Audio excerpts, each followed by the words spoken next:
Sunday suspense, শুধুমাত্র মির্চিতে। বাংলা ও বিশ্ব সাহিত্যের রোমাঞ্চকর কিছু গল্প দিয়ে সাজানো আমাদের এই বিশেষ নিবেদন সানডে সাসপেন্স। আজকের গল্প হেনরি জেমসের লেখা স্যার এডমন্ড অর্ম। হেনরি জেমসের জন্ম 1883 সালের 15 এপ্রিল। অত্যন্ত জনপ্রিয় ও সফল এই মার্কিন লেখকের কলমে প্রাণ পেয়েছে তৎকালীন সমাজের প্রাঞ্জল ছবি। তার লেখা the portrait of a lady, the wings of the Dove অত্যন্ত সমাদৃত রচনা। ভূতের গল্পের ধারায় তিনি ছিলেন বিশেষ পারদর্শী। তার রচনা the turning of the screw বহু মাধ্যমে বহু সৃষ্টিকে অনুপ্রাণিত করেছে। 3 বার নোবেল পুরস্কারের জন্য মনোনীত হওয়া এই লেখকের রচনা স্যার এডমন্ড অর্ম প্রকাশিত হয় 1891 সালে। গল্পের কথক মীর, সূত্রধার আমি সোমক। শুরু হচ্ছে স্যার এডমন্ড অর্ম।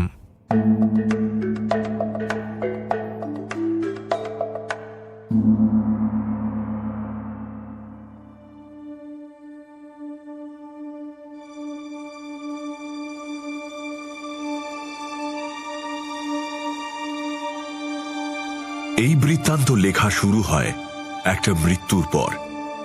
তাই হয়তো অনেকেই ভুরু কুঁচকে বলবেন, এর মধ্যে বাস্তবতার ছিটে ফোঁটা নেই। এরকম ঘটনার ল্যাজা মুড়ো খুঁজতে যাওয়া নেহাতি অর্বাচীন কাজ। আমি এটুকু বলতে পারি যে বর্ণিত ঘটনা প্রবাহে ফাঁকি নেই। আমি অতি নাটকীয় কোনো উপাদান লেখায় যোগ করিনি, শুধু প্রধান চরিত্রগুলোর নামগুলো বদলে দিয়েছি। যদি সত্যি এই ঘটনা কোনো গল্পের আকার নেয়, তাহলে আমি নির্দিষ্টভাবে তার জন্মলগ্ন নির্ণয় করতে পারি। নভেম্বর মাসের এক শান্ত স্নিগ্ধ রবিবারের কথা। রবিবার বলেই গির্জার রাস্তায় মানুষের ঢল নেমেছে। লোকের ভিড়ে ব্রাইটনের রাস্তা সরগরম। দিনটার আবহাওয়াও ছিল বেশ। ছড়িয়ে থাকা নীল সমুদ্র সেদিন প্রায় নিস্তরঙ্গ, যেন প্রকৃতির সাথে খোশ গল্প জুড়ে সে আলগা তন্দ্রায় ঢলে পড়েছে।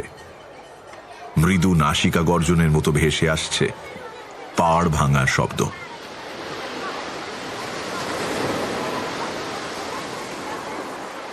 সেদিন গোটা সকালটাই চিঠিপত্র নিয়ে ব্যস্ত ছিলাম। কাগজ কলমের খসখসানি শুনে শুনে ক্লান্ত হয়ে আমি রাস্তায় এসে দাঁড়ালাম। সামনে ছড়িয়ে রয়েছে কিংস রোড। রাস্তাটা এঁকে বেঁকে সমুদ্রের দিকে চলে গিয়েছে। একটা রেলিং এই রাস্তা আর সমুদ্রের ধারকে আলাদা করেছে। আমি রেলিং এর ওপর হেলান দিয়ে একটা সিগারেট ধরালাম। দুটো গভীর টান দিয়েছি কি দিইনি, এমন সময় অনুভব করলাম একটা ওয়াকিং স্টিক দিয়ে আমার কোটের কাঁধের কাছটা ধরে কেউ টান দিল, রসিকতার ছলে অবশ্যই। ঘুরে দেখি যা ভেবেছিলাম ঠিক তাই। এক গাল হাসি নিয়ে ব্রাইটন রাইফেলসের প্রাক্তন সদস্য টেডি বস্টউইক। এই অদ্ভুত আচরণ আসলে আড্ডা মারার আহ্বান। টেডি আর আমি রাস্তা ধরে হেঁটে চললাম। ওর রসিকতার জবাবে আমি সবসময় একটা ভোঁতা ভাবলেশহীন অভিব্যক্তি উপহার দিতাম। টেডি তাতে একটুও মুষড়ে পড়ত না, বরং দ্বিগুণ উৎসাহে আমার হাত নিজের হাতে নিয়ে অনর্গল চুটকি বলে যেত, জানো তো, আছাড় খাওয়া মানুষকে উদ্ধার করতে নিজে আছাড়কে সোজা নর্দমায়। হ্যাঁ, সেদিনও এর ব্যতিক্রম হলো না। টেডি অনর্গল কথা বলছে আর হাসছে। রাস্তায় পরিচিত পথচারী দেখলে ওই কথা বলতে বলতেই মাথা ঝুঁকিয়ে অভিবাদন জানাচ্ছে। সেদিন টেডির কথার মূল বিষয়বস্তু ছিল কোন মেয়েকে কতটা সুন্দর দেখতে। দেখেছো কখনো? একবার চোখ তুলে দেখো, রূপ দেখে ছিটকে যাবে। শার্লট মার্ডেনকে দেখেছো? দেখো দেখো। হ্যাঁ, তা দেখেছি। হ্যাঁ, মানে সত্যি উনি খুবই রূপসী। এইসব কথা বলতে বলতে আমরা রাস্তার একটা বাঁকের মুখে এসে পৌঁছলাম। রাস্তাটা এখান থেকেই ঘুরে সমুদ্রের কোল ঘেঁষে আরেক দিকে চলে গিয়েছে।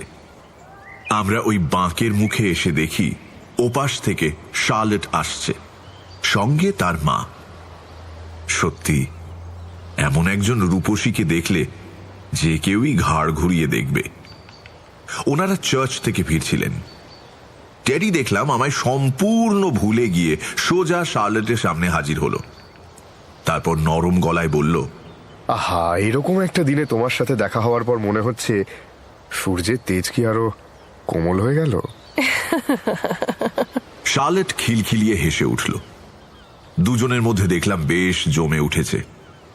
শার্লেট টেডির বিশেষ অ্যাটেনশন বেশ উপভোগ করছে। আমার দিকে তাকিয়ে আমার বন্ধু বলে উঠল, চলো এদের সঙ্গে একটু হাঁটাহাঁটি করা যাক। একটু ক্লান্ত লাগছে, পাটা ব্যথা করছে। ওই যে ওখানে একটা শেড আছে, ওই যে ওখানকার একটা বেঞ্চে বসে একটু জিরিয়ে নি। মা মেয়ের মধ্যে মিল আছে প্রচুর। দেখে মনে হলো সৌন্দর্য মায়ের থেকেই উত্তরাধিকার সূত্রে পেয়েছেন শার্লেট। তারা দুজনেই ব্রাইটনের বাসিন্দা। ছোট্ট অথচ বেশ নজর কাড়া বাড়িতে তাঁরা থাকতেন। মার্ডেনদের বাড়িতে গেলে চট করে বেরিয়ে আসতে মন চাইবে না। দেওয়ালময় চোখ ধাঁধানো পোর্ট্রেটস, বিভিন্ন পশুর স্টাফড মাথা, ছাল, নানা দেশের হরেক সুভিনিয়ার, বুক কেসে ঠাসা বই। শ্রীমতী মার্ডেন প্রায়শই বলতেন, এসব জিনিসগুলোর সঙ্গে আমার নারীর টান। এগুলোর সাথে কত যে স্মৃতি জড়িয়ে আছে তারই অত্যা নেই। তাঁর স্বামীর শরীর শেষের দিকে ভেঙে এসেছিল। হাওয়া বদল করতে তিনি সপরিবারে ব্রাইটন আসেন। জীবনের শেষের কয়েকটা দিন এখানে এই বাড়িতেই কেটেছিল তাঁর। তিনি ইহজগৎ ত্যাগ করলেও শ্রীমতী মার্ডেন বিশ্বাস করতেন তাঁর প্রয়াত স্বামীর শুভেচ্ছা এবং দয়া করুণা মিশ্রিত শুভ ছায়া এই বাড়িতে বিরাজ করে। আমার মনে হতো শ্রীমতী মার্ডেন সব সময় বন্ধু বান্ধব এবং আত্মীয় স্বজন পরিবেষ্টিত হয়ে থাকতে ভালোবাসতেন। তাঁর বন্ধু বান্ধবদের সংখ্যাও নেহাত কম ছিল না। বিভিন্ন সম্পর্কের ছায়ায় থাকতে ভালোবাসতেন তিনি। তাঁর আতিথেয়তারও যে তুলনা হয় না, সেটা প্রথমবার তাঁর বাড়ি গিয়েই আমরা টের পেয়েছিলাম। আমি জানতাম মায়ের সৌন্দর্য নিয়ে শার্লেটের বেশ সুপ্ত গর্ব ছিল, তবে দুজনের সম্পর্কটাকে আমি মুক্ত কণ্ঠে সহজ সরল বলতে পারতাম না। It wasn't bad, it was interesting. শার্লেটের মা নিজেই বলতেন তার মেয়ের মধ্যে ভীষণ অদ্ভুত অনির্বচনীয় ধাঁচ রয়েছে।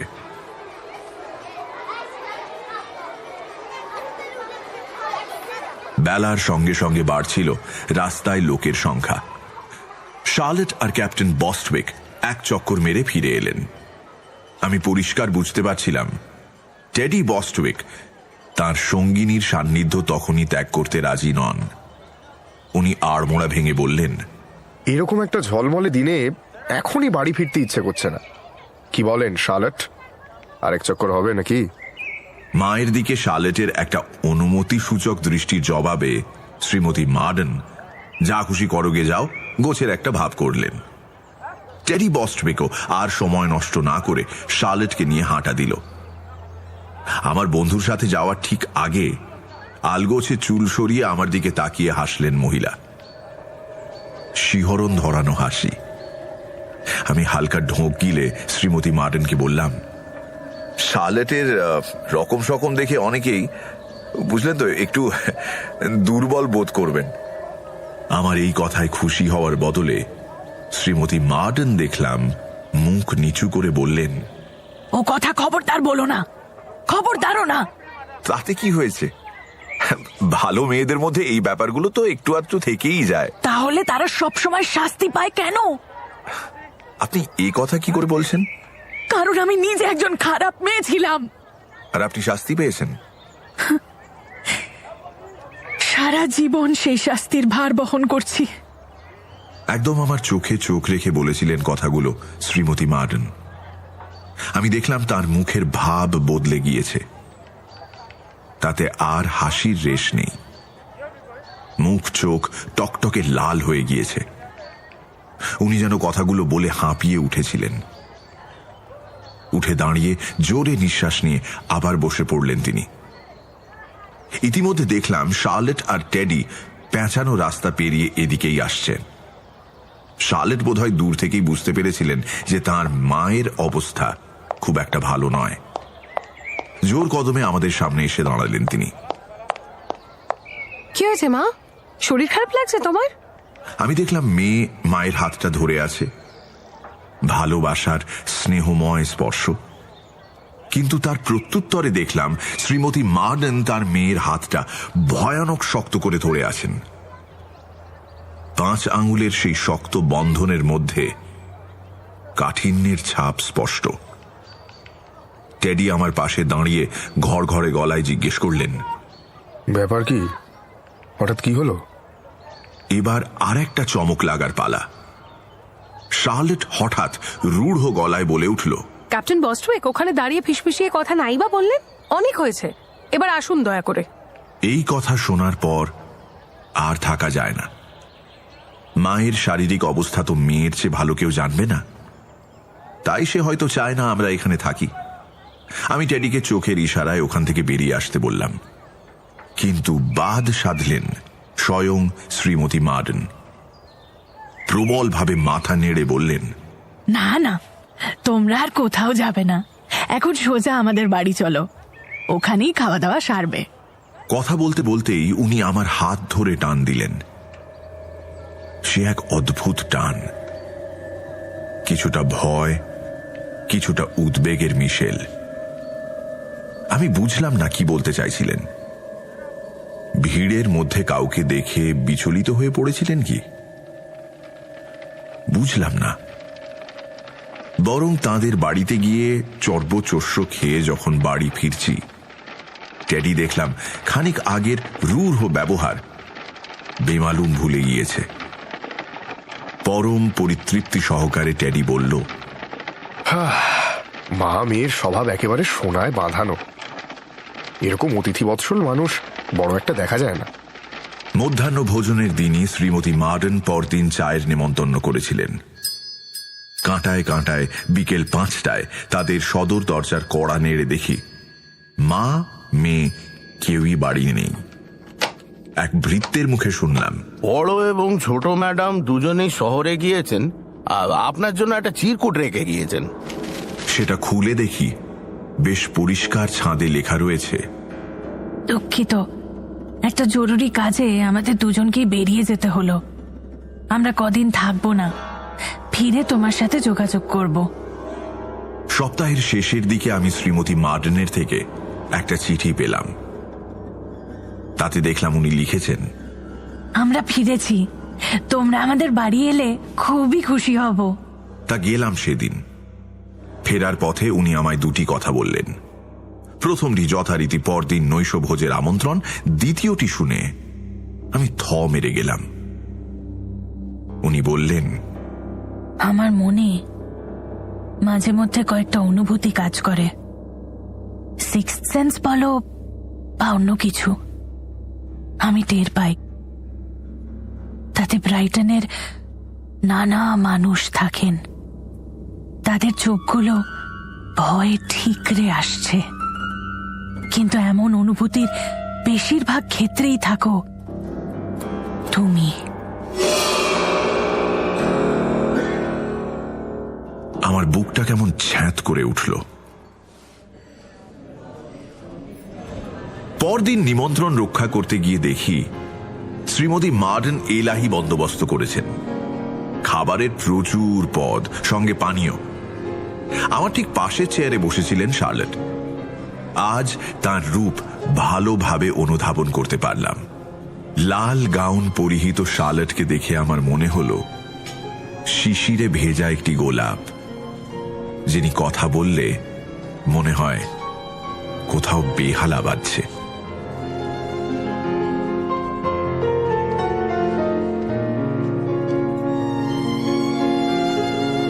ডিনারের পর চা পান পর্ব চলছিল। একজন ভৃত্য একটি ট্রেতে চায়ের পিরিচ পেয়ালা নিয়ে ঘুরছিল। আমি তার থেকে এক পেয়ালা চা নিয়ে পাশের টেবিলে রাখলাম। শ্রীমতী মার্ডেনের দিকে জিজ্ঞাসু দৃষ্টিতে তাকাতেই উনি মাথা নেড়ে চা খাবার সম্মতি জানালেন। আমি ট্রে থেকে এক পেয়ালা চা নিয়ে ওনার দিকে এগোলাম। উনি হাত বাড়ালেন, আর তারপর যেন কিছু একটা ঘটে গেল। দেখলাম শ্রীমতী মার্ডেনের হাত দুটো থরথরিয়ে কাঁপছে, ওনার চোয়ালের হাড় শক্ত হয়ে গিয়েছে, কেউ যেন একটা অদৃশ্য বাঁধনে বেঁধে ফেলেছে ওনাকে। উনি প্রাণপণ চেষ্টা করছেন সেখান থেকে বেরোতে, কিন্তু পারছেন না। উনি আঙুল দিয়ে চায়ের পেয়ালাটা আঁকড়ে ধরার চেষ্টা করলেন, কিন্তু পারলেন না। সেটা শ্বেত পাথরের মেঝেতে আছড়ে ভেঙে চুরমার হয়ে গেল। এটা যদি নিছকই দুর্ঘটনা হতো তাহলে শ্রীমতী মার্ডেন নিজের পোশাকটা বাঁচানোর চেষ্টা করতেন, স্বাভাবিক হিসেবে তাই বলে। কিন্তু আমি দেখলাম উনি সেরকমই পাথরের মূর্তির মতো দাঁড়িয়ে রইলেন, আর পেয়ালা থেকে ছলকে পড়া চা তাঁর পোশাকের অনেকটাই ভিজিয়ে দিল। আমি পেয়ালার টুকরোগুলো একপাশে সরিয়ে রাখছিলাম যাতে কারুর হাত পা না কাটে। সেই কাজ করতে করতেই আমার চোখ পড়ল শার্লটের ওপর। সে ঘরের এক পাশে দাঁড়িয়ে, মুখে হাসি, কিন্তু দু চোখে উদ্বেগ স্পষ্ট। সে যেন নিজের মাকে নীরবে প্রশ্ন করছে, এ তুমি কি করছো? আমি শ্রীমতী মার্ডেনের দিকে তাকিয়ে আরো অবাক হয়ে গেলাম। তার মুখ আবার টকটকে লাল হয়ে গিয়েছে, উনি কাঁপছেন। কাঁপুনিটা কমলে উনি আমার দিকে তাকিয়ে অস্বাভাবিক রকমের শান্ত গলায় বললেন, হাতটাকে স্টেডি না রাখলে হবে? আমি তার মুখের লাল রং আর কাঁপুনি দেখে এতটাই আশ্চর্য হয়ে গিয়েছিলাম যে কিছু পরিষ্কার করে বলতে না পেরে আমতা আমতা স্বরে বললাম, না মানে হাতে তো কিছুই অসুবিধে। আমি দেখলাম শ্রীমতী মার্ডেন আমার দিকে তীক্ষ্ণ দৃষ্টিতে তাকিয়ে রয়েছেন। সেই তীক্ষ্ণ দৃষ্টি যেন আমায় আদেশ করছে, বলো এইটা তোমার জন্যই হয়েছে, বলো, স্বীকার করো। ইতিমধ্যে তাদের এক ভৃত্য এসে ভাঙা টুকরোগুলো তুলে নিয়ে গেল। আমি শার্লটের দিকে তাকিয়ে একটু নার্ভাস হেসে কিছু বলতে গিয়েই দেখলাম শ্রীমতী মার্ডেন তেড়ে ফুঁড়ে উঠে চায়ের ছিটে লাগা পোশাকের দিকে ভ্রুক্ষেপ না করেই দ্রুত পায়ে নিজের ঘরে চলে গেলেন। আমি আরো খানিকক্ষণ কয়েকটা মামুলি কথা বলে শেষমেশ ফিরে এলাম ওখান থেকে।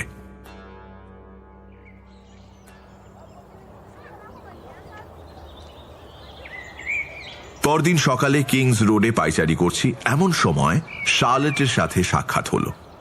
কি ব্যাপার, কোত্থেকে আসছেন? এক বন্ধুর সাথে ডুয়েট প্র্যাকটিস করছিলাম। চলুন না আপনাকে একটু এগিয়ে দিই।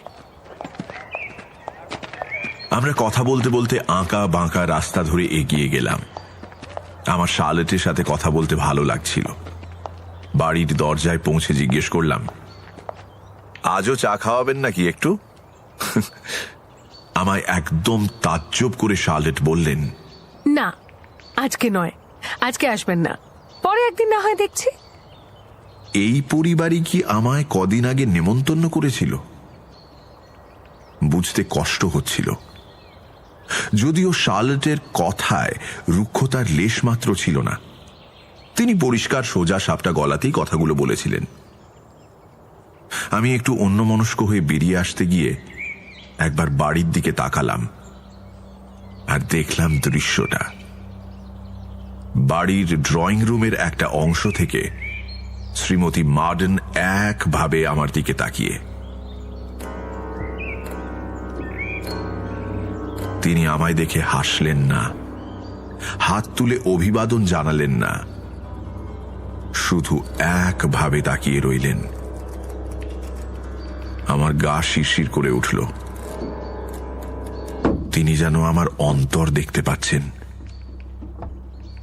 আমি মুখ ঘুরিয়ে আবার তাকালাম, দেখলাম উনি ওখানেই দাঁড়িয়ে, এক চুলও নড়েননি। কিন্তু মেয়ের চোখে পড়ার আগেই মিলিয়ে গেলেন তিনি। শার্লটের সেই নিষেধের পর আমি ওপাশে গেলাম না কদিন। তারপর আনুষঙ্গিক কাজের চাপ বাড়ল। বেশ কয়েকদিন কোনো খোঁজ খবর রাখলাম না। একটা কাজে লন্ডন গেলাম। সেখানে আমার কাছে একটা জরুরি বার্তা এলো। সাসেক্সের কাছে ট্র্যান্টন নামক এক শান্ত জায়গা থেকে এলো এই জরুরি তলব। সেখানকার এক দম্পতির সাথে আমার পরিচয় হয়েছিল তাদের পত্রাঘাতে। সাসেক্স মুখ হলাম আমি। কি জানি কি কাজ রয়েছে।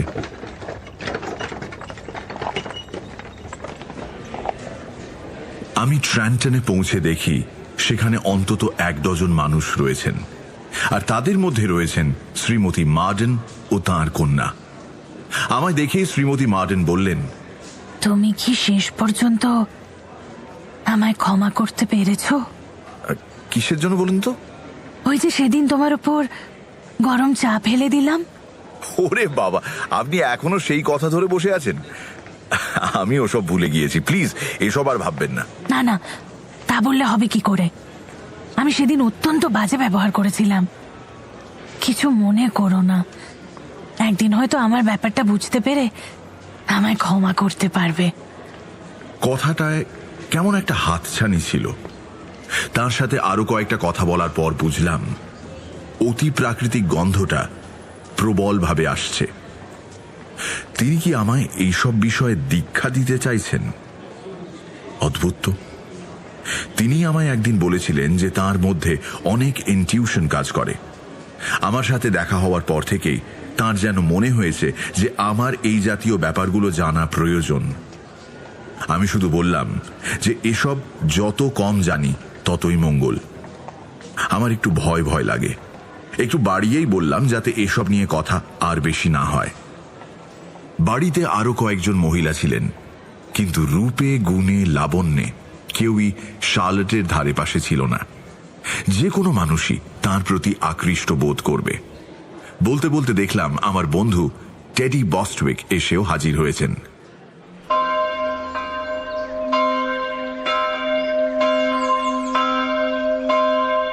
ট্র্যান্টনে সেটা ছিল আমাদের 3য় দিন। আমরা মেঠো রাস্তা ধরে হাঁটছিলাম। চারপাশে খোলা সবুজ প্রান্তর, মৃদু মন্দ হাওয়া বইছে, দূর থেকে গির্জার ঘণ্টা শোনা যাচ্ছে। চারপাশে ধূসর রং, হয়তো বৃষ্টি হবে। শার্লট আমার চেয়ে খানিকটা আগে হাঁটছিলেন। এই ধূসর আবহাওয়ায় তার জৌলুস যেন আরো বেড়ে গিয়েছে। হঠাৎ একটা ইচ্ছে আমার মধ্যে পাক খেয়ে উঠল।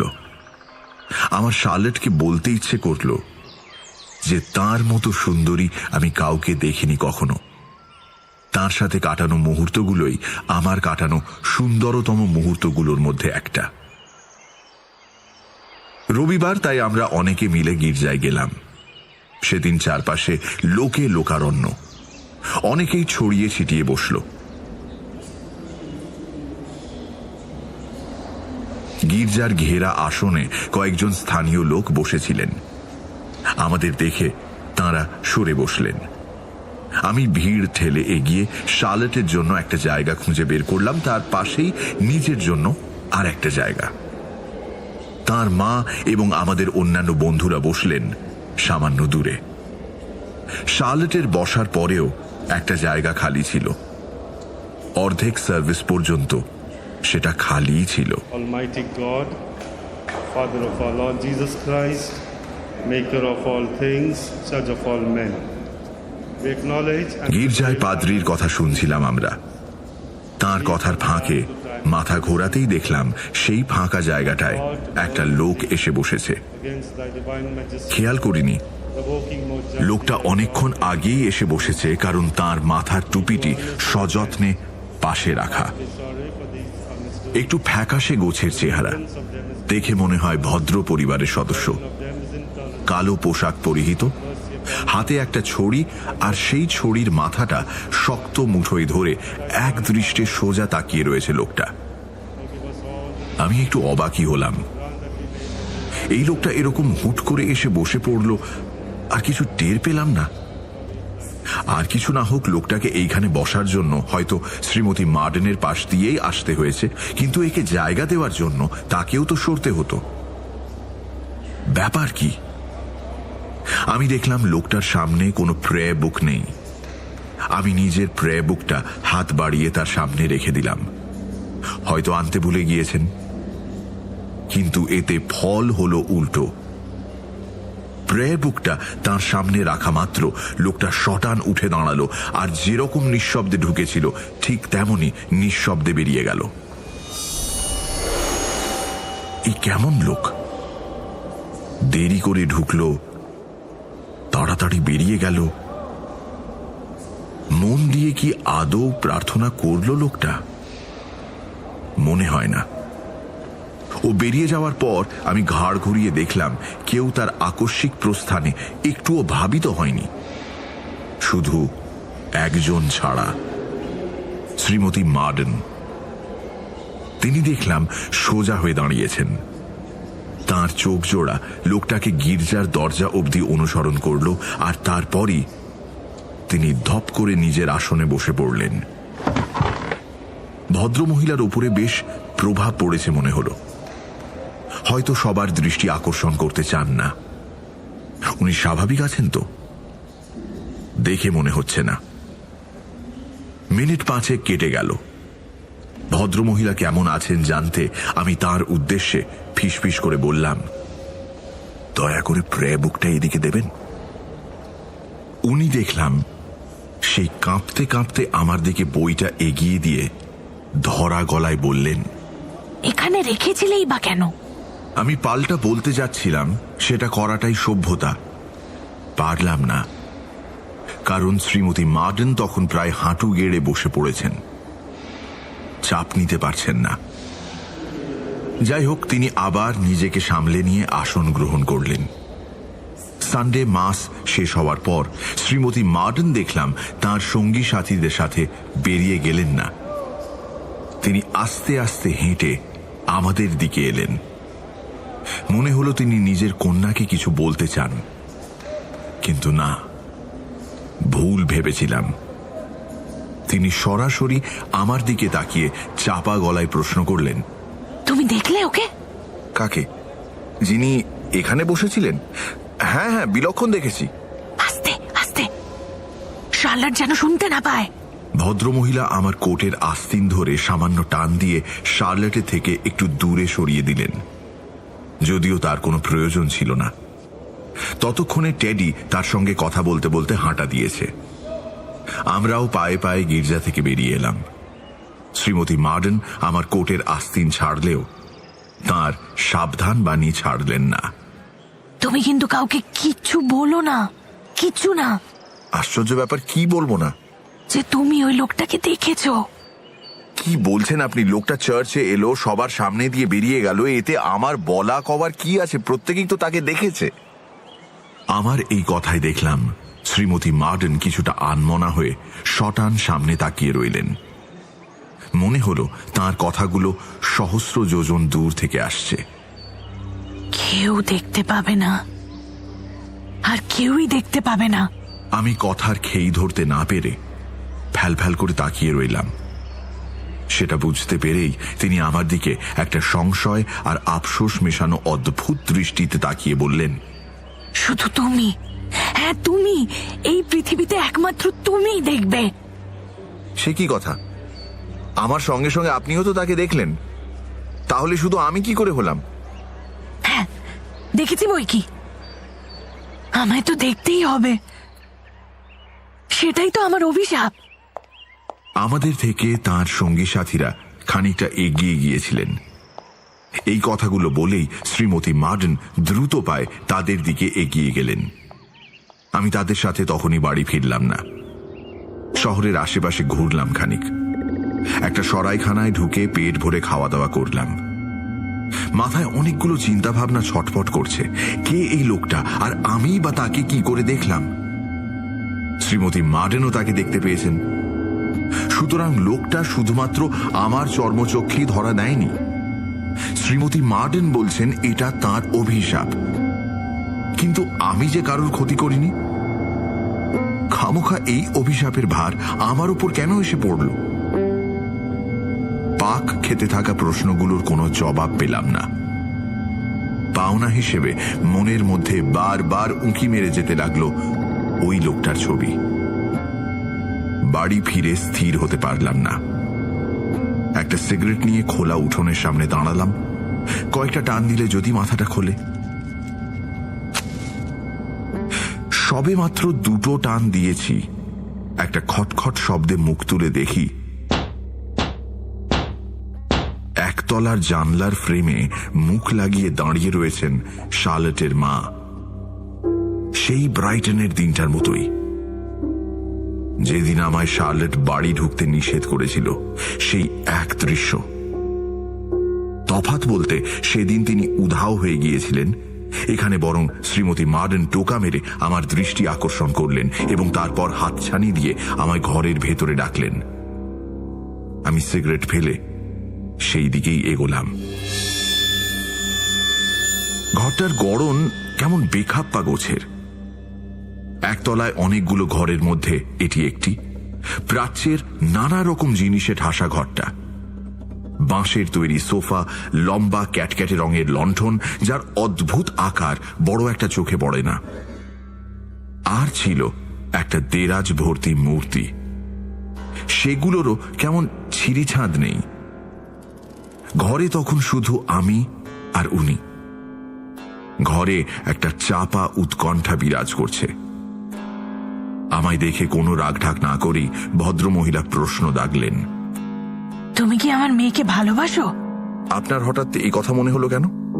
আমার মনে হয় না আমার আচরণে আপনি তেমন কিছু টের পেয়েছেন। তোমরা তো চার্চে একসাথে গেলে, তখনই কি কিছু বলেছিলে? আপনার এরকম কেন মনে হচ্ছে? কারণ তুমি ওকে দেখেছো। কাকে দেখেছি মিসেস মার্ডেন? তুমি যেন বুঝতে পারছো না আমি কার কথা বলছি। আপনি কি চার্চের ওই লোকটার কথা বলছেন যে এসে আমাদের কাছে বসেছিল? তাকে দেখার পর থেকেই তো আমি দেখছি আপনি কেমন যেন অদ্ভুত আচরণ করছেন। তুমি তাকে দেখতে পেয়েছো? তুমি তাকে দেখতে পেয়েছো? হ্যাঁ দেখেছি তো, আপনিও তো দেখেছেন। তোমার কি মনে হয়নি এইটা অনিবার্য নিয়তির মতোই একটা কিছু? হঠাৎ অনিবার্য কেন হতে যাবে? কারণ তুমি তাকে দেখতে পেয়েছো। কি মুশকিল, দেখবো না কেন? আমি তো আর অন্ধ নই। তুমি হতে পারতে, বাকিরা তো তাই। আমি জানতাম তুমি দেখা পাবে, প্রেমে পড়লেই দেখা পাবে। সত্যিকারের প্রেমের উদয় হলেই তিনি আসবেন। এটাই তার পরীক্ষা, এটাই তার প্রমাণ। পানি প্রার্থী হওয়ার জন্য এরকম সৃষ্টি ছাড়া অভিজ্ঞতা কি বাধ্যতামূলক? আরো আছে, সঠিক সময় টের পাবে। তুমি আবার দেখতে পাবে তাকে। তাতে আপত্তি নেই আমার, কিন্তু আপনি যদি বলেন এই লোকটিকে, তাহলে সত্যি খুব ভালো হয়। বলতে পারি, কিন্তু তার আগে তোমায় বলতে হবে চার্চে যাওয়ার সময় তুমি আমার মেয়েকে কি বলেছিলে। শার্লট কি আপনাকে কিছু বলেছে এই ব্যাপারে? সব কথা কি বলার অপেক্ষা রাখে? এই রে, আবার আপনার ইনটিউশনের জাল। আমি সত্যি চার্চে যাওয়ার সময় আপনার মেয়েকে কিচ্ছু বলিনি, এই ব্যাপারে আপনি আমায় বিশ্বাস করতে পারেন 100%। তুমি কি বুকে হাত রেখে বলতে পারবে যে তুমি ওকে ভালোবাসো না? মিসেস মার্ডেন, সেটা তো সম্পূর্ণ আলাদা একটা ব্যাপার। এই তো ধরা পড়ে গেলে তো। শোনো, তুমি যদি ওকে ভালো না বাসতে, তাহলে এই লোকটার দেখা তুমি পেতে না, কখনোই না। আচ্ছা, এই লোকটা কে? হোমরা চোমরা কেউ? ভেবে দেখো, তুমি কি শার্লটকে আজ কিছু বলতে চেয়েছিলে, বা কিছু বলার খুব কাছাকাছি এসেছিলে? হ্যাঁ, আজ বলতে খুব ইচ্ছে করছিল, ঠোঁটের আগায় এসে গিয়েছিল, কিন্তু আমি নিজেকে সংবরণ করি। তাই যথেষ্ট। সবটা মুখ ফুটে বলার প্রয়োজন হয় না, মনের আবেগটাই আসল, সেটাও বিলক্ষণ টের পায়। এই ছায়া চরিত্রটি সম্পর্কে আমার বিরক্তি ক্রমশ বাড়ছিল। কে রে বাবা এই লোকটা? একে নিয়ে এত লুকোছাপার কি আছে? বুঝতে পারছিলাম আমার ধৈর্যের ভাঁড়ারে এবার টান পড়ছে, আর সেই সঙ্গে কোথাও না কোথাও একটা অজানা ভয় সংকেত দিচ্ছে। আমি অতি কষ্টে নিজেকে স্থির রেখে প্রশ্ন করলাম, দোহাই আপনার মিসেস মার্ডেন, দয়া করে বলবেন এই লোকটি কে? শ্রীমতী মার্ডেন শূন্যে একবার হাত ঘোরালেন, যেন দ্বিধার কালো মেঘ নিজে দুহাতে সরালেন। তারপর আমার দিকে তাকিয়ে বললেন, স্যার এডমন্ড ওর্ম। কে কে কে এই স্যার এডমন্ড ওর্ম?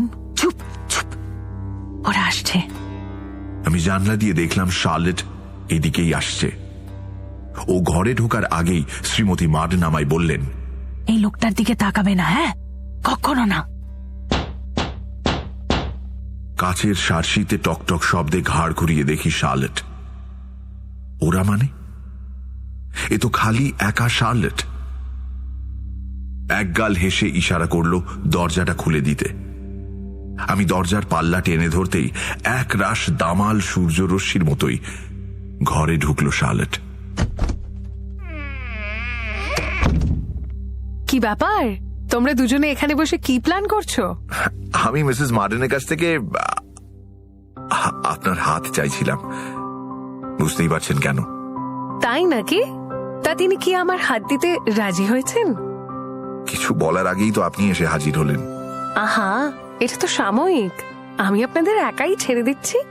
শ্রীমতী মার্ডেন এতক্ষণ উল্টো দিকে ফিরেছিলেন।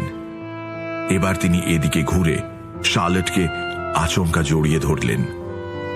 তারপর নিষ্কম্প গলায় বললেন, শার্লেট, তুমি কি একে ভালোবাসো? সেটা ওর সামনে কি করে বলবো মা? এই কথাটা বলা একটু কঠিন নয় কি? শার্লেট কথাটা ঠাট্টার ছলে বললেও আমার মনে হলো ওর আমায় খুব একটা পছন্দ নয়। ও ঘরে আসার পর থেকেই দরজাটা খোলা ছিল। এবার সেই দরজা দিয়েই প্রবেশ করলেন আরেকজন।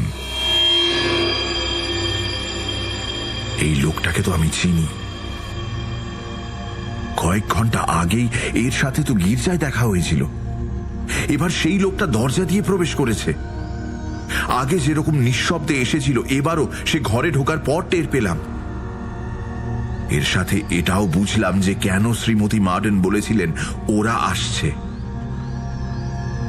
এইবার লোকটাকে ভালোভাবে নিরীক্ষণ করলাম। ওর চোখের চাউনি অদ্ভুত। ওর মধ্যে একটা রাজকীয় ব্যাপার আছে, যেন এক দিগ্বিজয়ী রাজা ঘরে প্রবেশ করেছেন। লোকটা আমার দিকে পরিষ্কার তাকিয়ে রইল। ও কি চায়? ও কি চায় আমি এক্ষুনি নতজানু হয়ে শার্লেটের হাত চুম্বন করে তাকে প্রেম নিবেদন করি? আচ্ছা ব্যাপার। লোকটার চোখ আমার থেকে সরে শ্রীমতী মার্ডেনের উপর পড়ল, কিন্তু উনি দেখলাম সেই দৃষ্টি অগ্রাহ্য করে অন্যদিকে চেয়ে রয়েছেন। এই লোকটাকে কি শুধু আমি আর এই মহিলাই দেখতে পাই? লোকটার ব্যাপারে কিছুই জানি না, শুধু জানি ওর নাম স্যার এডমন্ড ওর্ম। আর যতটুকু দেখতে পাচ্ছি লোকটার গাল দুটো মসৃণ, খুব হিসেব করেই দাড়ি কামিয়েছে। মুখটা সামান্য ফ্যাকাশে হলেও পরিপাটি বেশভূষায় রুচির ছাপ স্পষ্ট, যেন পুরনো একটা পোর্ট্রেট হঠাৎ জীবন্ত হয়ে উঠেছে।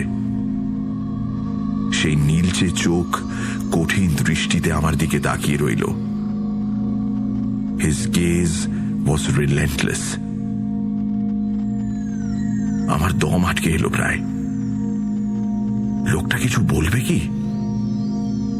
ওর ঠোঁট দুটো হালকা ফাঁক হলো কি? কিন্তু না, নৈশব্দ এত নীরব হয় না। আর এই সব কিছুই ঘটল কিছু সেকেন্ডের ব্যবধানে। এই ঘটনা প্রবাহে ছেদ পড়ল শার্লেটের কথায়। ও বাড়িরই ভেতর দিকে গিয়েছিল, ফিরে এসেছে এখন, এবং এসে আমার আর নিজের মায়ের মুখ দেখে তীক্ষ্ণ গলায় বলে উঠল, তোমাদের দুজনের ব্যাপারটা কি বলো তো? এই দেখছি ঘরের মধ্যে ফিসফিস করছো, আবার দেখছি দুজন কেমন ভ্যাবাচাকা খেয়ে দাঁড়িয়ে রয়েছো। ভূত টুত দেখছো নাকি? পাশের আয়নার দিকে চোখ পড়তে দেখলাম আমার মুখ টকটকে লাল হয়ে গিয়েছে, আগের দিনের শ্রীমতী মার্ডেনের মতোই। এডমন্ড ওর্মের মধ্যে তেমন কোনো ভাবান্তরই দেখতে পেলাম না। শ্রীমতী মার্ডেন ওই কয়েক সেকেন্ড ব্যাপী চমক কাটিয়ে কথা বললেন। তাঁর গলায় কর্তৃত্ব থাকলেও স্বরের কম্পনটা আমার কান এড়ালো না। ওসব বাজে কথাবার্তা থাক এখন। তুমি বাকিদের গিয়ে বলে দাও আমি আসছি।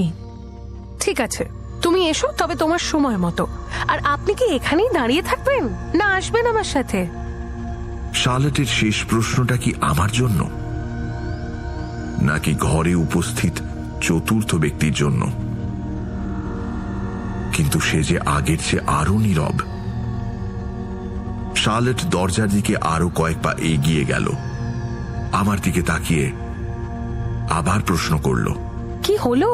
আপনি কি আসবেন আমার সাথে? এই প্রথম ওর কথায় সামান্য ধারের ইঙ্গিত পেলাম। আমি এগিয়ে গিয়ে দরজার নবটা ধরে দাঁড়িয়ে রইলাম, কিছুই বলতে পারলাম না। বেরোনোর আগে আমার দিকে তাকিয়ে শ্লেষপূর্ণ গলায় সে বলে উঠল, আপনার নিজের উপরেই কোনো নিয়ন্ত্রণ নেই, আমার হাত চাইছেনই বা কি করে? আমার তখন মাথাটা দপ করে উঠল। এরকম আচরণ আমি কেন বরদাস্ত করব? ঘাড় ঘুরিয়ে দেখি স্যার এডমন্ড ওর্ম ঘরের বাইরে, ঘরের জানলার বাইরে তাকে দেখা যাচ্ছে। উনি কি তবে জানলা দিয়ে বেরিয়ে গেলেন? মনটা অজানা আশঙ্কায় দুলে উঠল। আমি আর শ্রীমতী মার্ডেন পরস্পরের দিকে তাকিয়ে রইলাম খানিক। দুয়ে দুয়ে চার করতে পারছি এবার। শার্লেট এই লোকটাকে দেখেইনি, না ঘরে না গির্জায়, দেখেনি। ওকে কয়েকজনই শুধু দেখতে পায়। পাঁজরার দেয়ালে আমার হৃৎপিণ্ড জোরে জোরে আঘাত করতে শুরু করলো। আমার মনে হলো এই শব্দ আবার শ্রীমতী মার্ডেনের কানে না পৌঁছলো কিনা জানি না, তবে তিনি হঠাৎ ফুঁপিয়ে উঠলেন।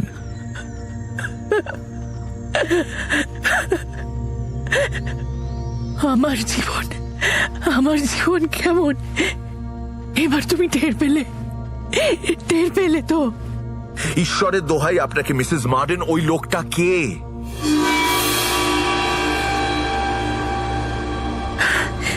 ও সেই লোক যার ক্ষতি করেছিলাম আমি। আপনি কিভাবে ক্ষতি করেছিলেন এই লোকটির, প্লিজ বলুন। খুব ভয়ঙ্কর ক্ষতি করেছিলাম আমি। বহু বছর আগে এর ভয়ানক ক্ষতি করেছিলাম আমি। বহু বছর আগে? আপনার কি বুদ্ধিশুদ্ধি লোপ পেয়েছে? লোকটাকে কি আদৌ দেখেছেন? যার কথা বলছেন তার বয়স মোটেও বেশি নয়, অথচ আপনি বলছেন যে বহু বছর আগে তার ক্ষতি করেছেন। এ যে সম্ভব নয়, কখনোই সম্ভব নয় মিসেস মার্ডেন। অল্প বয়সী? ওকে অল্প বয়সী লাগলো তোমার? তুমি জানোই না তুমি কি বলছো। ওই লোকটার জন্ম হয় আমার ঢের আগে। তাহলে ওর বয়স এত কম বলে মনে হয় কেন? শ্রীমতী মার্ডেন সাপদের মতোই লঘু পায়ে আমার দিকে এগিয়ে এলেন, বললেন, তুমি কি কিছুই বুঝতে পারছো না? তুমি কি কিছুই টের পাচ্ছ না? অদ্ভুত লাগছে এই ভেবে যে এতে টের পাওয়ার কি আছে। শ্রীমতী মার্ডেনের কথায় যে অশনি সংকেতগুলোকে আমি জোর করে চাপা দেওয়ার চেষ্টা করছিলাম, সেগুলোই তেড়ে ফুঁড়ে বেরিয়ে এলো। শ্রীমতী মার্ডেন বললেন, যাকে দেখলে সে মৃত, সে জীবন্ত মানুষ নয়। এখানে ঘুরে ফিরে বেড়ালেও সে জগতের কেউ নয়। মৃত? আপনি বলতে চাইছেন ওই ভদ্রলোক আসলে? তুমি ওকে যা খুশি বলতে পারো, but he is the perfect presence. সে আর বলতে, তিনি যে পারফেক্ট তা তো বলাই বাহুল্য। আর এই বাড়িটা হলো ভুতুড়ে। ভাবলেই রোমাঞ্চ হচ্ছে। এই প্রথম ভুতুড়ে বাড়িতে আমি নিঃশ্বাস নিচ্ছি। এর সঙ্গে এই বাড়ির কোনো সংযোগ নেই। তাহলে কি আপনি এই আত্মার সংযোগ সূত্র? হলে খুশি হতাম, কিন্তু দুর্ভাগ্যবশত আমিও সেই সংযোগ সূত্র নই। হয়তো আমি সেই সংযোগ সূত্র, কিন্তু আপনি জানেন না। আমার কথা শুনে শ্রীমতী মার্ডেন একটা সোফায় বসে পড়লেন। শুধু বসলেন না, তিনি যেন মিশে গেলেন। অশ্রু সজল কণ্ঠে বললেন, সংযোগ আর কেউ নয়, আমার মেয়ে, আমার ফুটফুটে নিষ্পাপ সন্তানই এই সংযোগ। আমি কি কোনোভাবে আপনাকে সাহায্য করতে পারি? মানে কোনোভাবে? তুমি এর মধ্যে জড়িয়ে গিয়েছো, এখনো বুঝতে পারছো না। জড়িয়ে গিয়েছি? বুক ঢিপ ঢিপ করছে। কিন্তু এটাও ঠিক যে একজন মানুষ আমাকে সম্বল করেই বুক বাঁধছেন। আমি দৃঢ় গলায় বললাম, এরকম কাণ্ড বড় একটা দেখা যায় না। জড়িয়ে গিয়ে খুব একটা খারাপ লাগছে না। খারাপ লাগুক বা ভালো, তুমি এর থেকে বেরোতে পারবে না।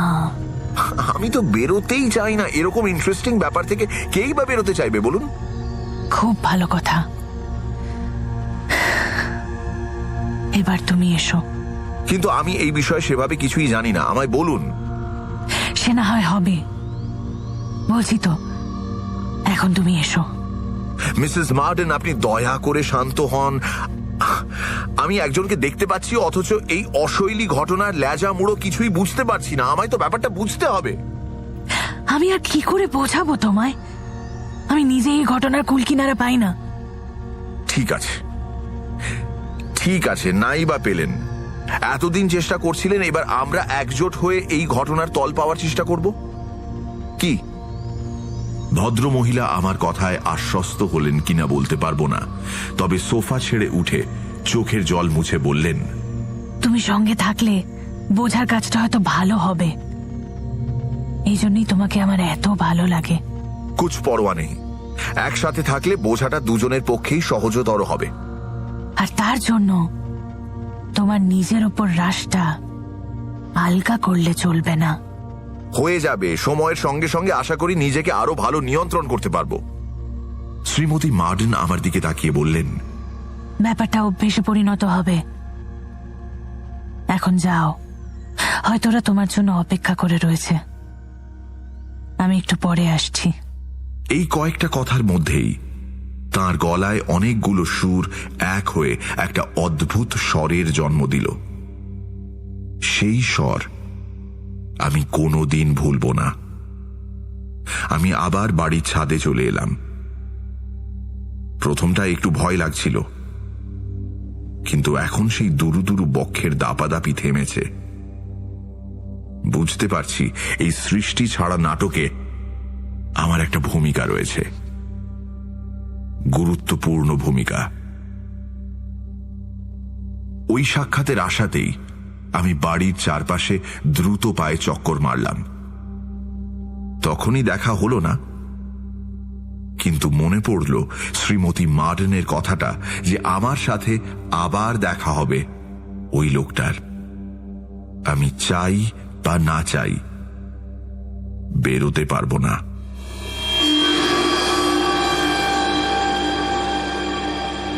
ট্রান্টনে শেষ দুপুর আর বিকেলটা দিব্যি কাটল। ইংল্যান্ডের গ্রামাঞ্চলে সূর্যাস্ত একটা দেখার জিনিস। সে অনেকক্ষণ ধরে ঘুঁটি সাজায়, তারপর ঝপ করে নেমে পড়ে। বাড়ির সকলে মিলে আমরা আশেপাশে ঘুরছিলাম। এই বাড়ির মহিলারা প্রত্যেকেই বেশ হুল্লোড়ে। সময়টা ভালোই কাটল। এখানে 5টা বাজতে না বাজতে অন্ধকার নেমে আসে, আর তার সঙ্গে বেজায় ঠান্ডা। তখন ফায়ার প্লেসের সামনে গুটিসুটি মেরে বসা ছাড়া কোনো উপায় থাকে না। আমরাও তাই করলাম। হাতে হাতে ঘুরছিল সান্ধ্যকালীন চায়ের পেয়ালা পিরিচ। শ্রীমতী মার্ডেন দেখলাম এই আড্ডায় আসেননি। জিজ্ঞেস করায় শার্লেট বললেন, আসলে মা একটু ক্লান্ত, তাই বিশ্রাম নিচ্ছেন। আমি বসে বসে ভাবছিলাম, আমার সামনে একটা দরজা খুলে গিয়েছে।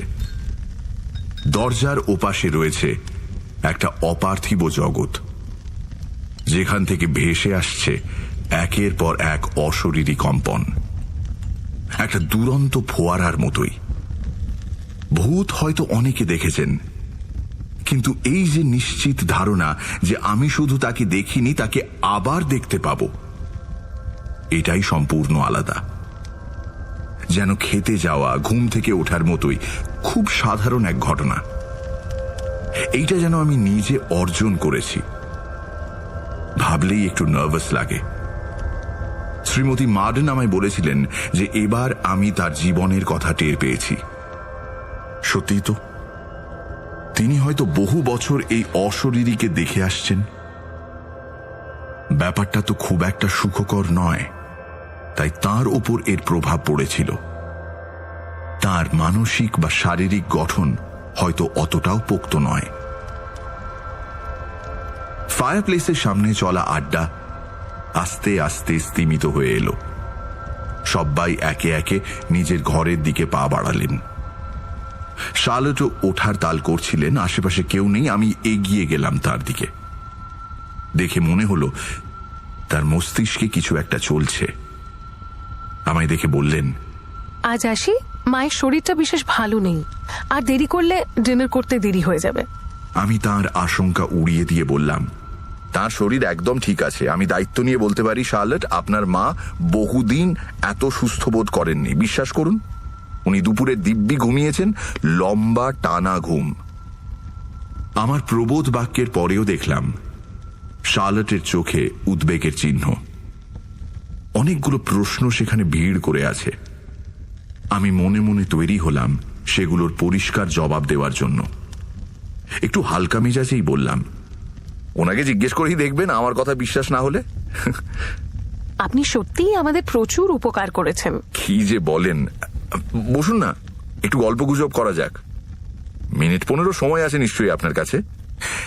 তাছাড়া আপনার মা তো আমাকে আপনার হাত দিয়েই দিয়েছেন। একটু কথা তো বলতেই পারি।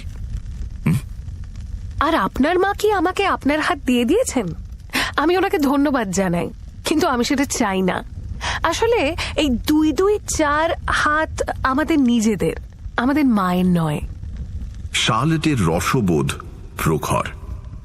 ওকে হাসতে দেখে আমিও একটু আশ্বস্ত হলাম। বললাম,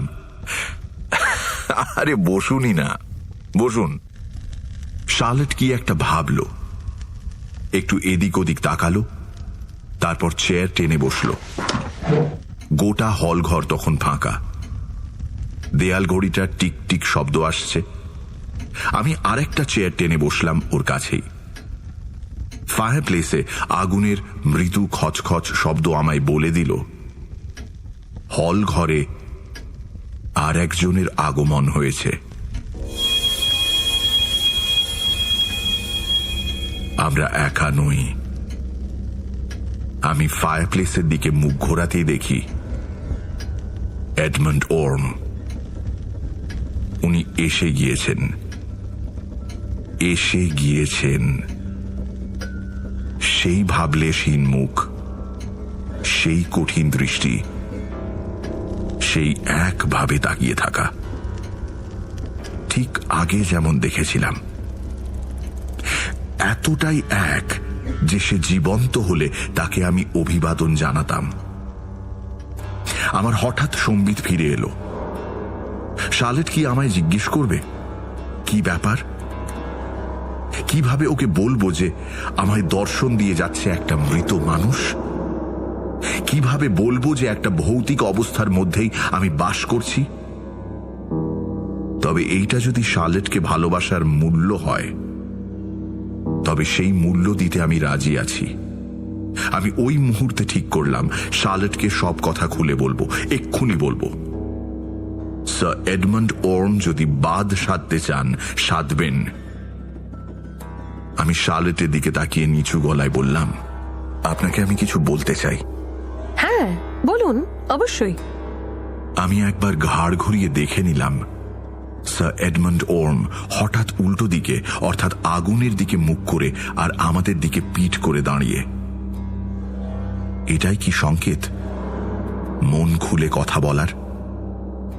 সে জানি না, তবে এটুকু জানি যে আমায় শার্লটকে বাঁচাতেই হবে, তাতে যা হওয়ার হবে। ভালোবাসা দিয়েই ওকে বাঁচাবো। আমি সেই নিচু গলায় সরাসরি ওর দিকে তাকিয়ে বললাম, দেখুন, আমার কথা বিশ্বাস না হতেই পারে আপনার, কিন্তু বিষয়টা আপনার জানা খুব প্রয়োজন। আমি ধীরে ধীরে সব কথা বললাম। এই অশরীরী উপস্থিতি, ভালোবাসার কথা, সব শুনে শার্লটের মুখের রং উড়ে গেল। সে অস্থির হয়ে চেয়ার ছেড়ে উঠে পড়ল। আমি সেই সুযোগে তাকিয়ে দেখি স্যার এডমন্ড ওর্ম বিদায় নিয়েছেন। যেমন নিঃশব্দে এসেছিলেন তেমনি নিঃস্বরে বেরিয়ে গিয়েছেন। আমি শার্লটকে বললাম, দেখুন, এখনই কিছু বলতে হবে না। আমি শুধু এটুকু আপনাকে বলতে পারি যে এই বিষয়টার সঙ্গে আরো অনেকগুলো বিষয় জড়িয়ে রয়েছে। শার্লেট যেন কিছুটা বিরক্ত হয়ে বললেন, আমি আপনাকে এই জবাব দেব না, এখন তো নয়, পরেও না। এই ব্যাপারটা নিয়ে কথা বলতেই আমার ইচ্ছে করছে না। আমায় একটু প্লিজ একা ছেড়ে দিতে পারেন দয়া করে? আমি দরজা ঠেলে ঘর থেকে বেরোতে বেরোতে শুনলাম শার্লেট বিড়বিড় করে বলছে, ধন্যবাদ ধন্যবাদ।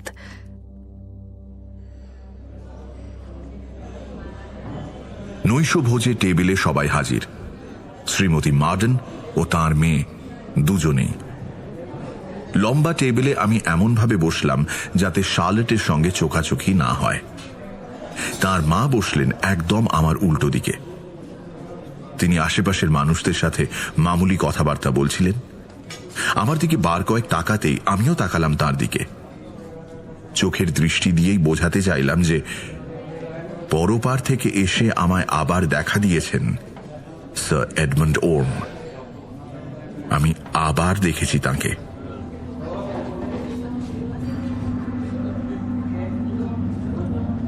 ডিনারের পর সবাই লাগোয়া একটা ঘরে গল্পগুজব করছিলেন। একটা সোফায় বসেছিলেন শ্রীমতী মার্ডেন। আমি শটান তার সামনে গিয়ে দাঁড়িয়ে বললাম, আপনার সাথে কথা ছিল। এখানে বলা যাবে না, একটু আলাদা জায়গায় গিয়ে কথা বললে খুব ভালো হয়। শ্রীমতী মার্ডেন ঠোঁটে আঙুল তুলে চাপা গলায় বললেন, আস্তে আস্তে, তিনি এসেছেন এখানে। স্যার এডমন্ড ওর্ম এখানে? কই, আমি তো দেখতে পাচ্ছি না। আমি দ্রুত মাথা ঘোরালাম। শ্রীমতী মার্ডেন আমার হাবভাবে বিরক্ত হয়ে ওই চাপা গলাতেই বললেন, আরে আগে দেখোই না শার্লেট কোথায় আছে। আমি ওনার দৃষ্টি অনুসরণ করে পাশের একটা ঘরে উঁকি মেরে দেখি শার্লেট হাসতে হাসতে তিনজন ভদ্রলোকের সঙ্গে কথা বলছেন। তিনজনই আমার দিকে পিঠ করে দাঁড়িয়ে। আমি প্যাসেজ ধরে এগিয়ে গেলাম। একটু এগোতেই টের পেলাম মাঝের লোকটাই স্যার এডমন্ড ওর্ম। বাকিরা দেখতে পাচ্ছে না তাকে, নাকি পাচ্ছে? শার্লেট সরাসরি তার দিকেই তাকিয়ে কথা বলছে। এ কি, শার্লেট ওকে দেখতে পাচ্ছে? ও তো এই বিদেহী আত্মার দিকে তাকিয়েই কথা বলছে। আমার দিকে একবার তাকিয়েই চোখ সরিয়ে নিল শার্লেট। আমার ওর মায়ের উপর ভারী রাগ হলো। উনি আমায় পাঠিয়ে দিলেন কিছু না বলে। শার্লেট এবার ভেবে না বসে যে আমি ওর দিকে হাঁ করে তাকিয়েছিলাম। আমি ফিরে এসে শ্রীমতী মার্ডেনের পাশে বসলাম। এই মুহূর্তে চারপাশে কেউই নেই, সুতরাং কথা বলাই যায়। একটু গরম গলায় বললাম, হ্যাঁ দেখলাম উনি আবার এসেছেন। 7:30 নাগাদ উনি আমাদের হল ঘরে ছিলেন। সে আমি জানি, ওই সময় তিনি এসেছিলেন। আপনি কি করে জানলেন? আপনি তো তখন সেখানে ছিলেনই না। জেনেছি আর খুশি হয়েছি। খুশি হয়েছেন হঠাৎ? কারণ এখন ওনার যাতায়াত, আগমন, প্রস্থান এখন তোমার ব্যাপার, আমার নয়। আপনি আজ দুপুরে ঘুমিয়েছেন ভালো করে? অনেক দিন পর এমন গভীর ঘুম ঘুমালাম। কিন্তু এ কথা তুমি জানলে কি করে? ঠিক যেভাবে আপনি জেনেছেন কখন স্যার এডমন্ড ওর্ম হল ঘরে এসেছিলেন। আমরা এখন পরস্পরের ব্যাপারে অনেক কিছুই জানি বা জানতে পারি। জানতে পারি স্যার এডমন্ডের জন্যই। দেখো, ব্যাপারটা আশীর্বাদ না অন্য কিছু, সেটা নির্ভর করছে এপারে থাকা মানুষটার উপর। এপারে থাকা মানুষটা আপনার মেয়েকে ভালোবাসে। তা তো বটেই, না হলে তুমি দেখা পেতে না। আমি কথাগুলো বলবো কিনা ভাবছিলাম, জোর দিয়ে বললেও শেষে হেসে ফেলেছিলাম। ওই হাসির ছলেই বললাম, যে শার্লেটের প্রেমে পড়ে তাকেই কি তিনি দেখা দেন? তাহলে তো অন্তত 1 ডজন মানুষ তাকে দেখতে পাবে। সবার প্রেমে পড়া আর তোমার প্রেমে পড়া আলাদা ব্যাপার। তোমার মতো প্রেমে নিশ্চয়ই সবাই পড়েনি। দেখুন, আমি খালি নিজের কথাই বলতে পারি। আজ আপনার মেয়েকে আমি নিজের মনের কথা বলেছি, এই তো ডিনারের আগেই। জানি, সে কথা শুনেছি। আমি কি, মানে আমার কোনো সুযোগ কোনো আশা মিসেস মার্ডেন? শুধু এটুকু বলতে পারি, আমি তোমার জন্য প্রার্থনা করব।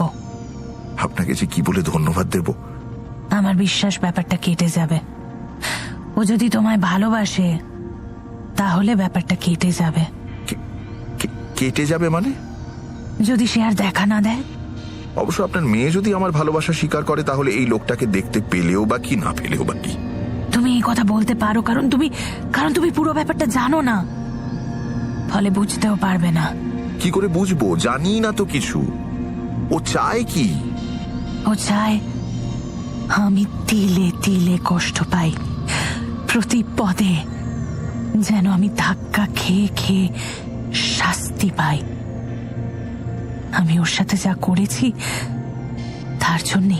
কিন্তু আপনি করেছিলেনটা কি? হত্যা।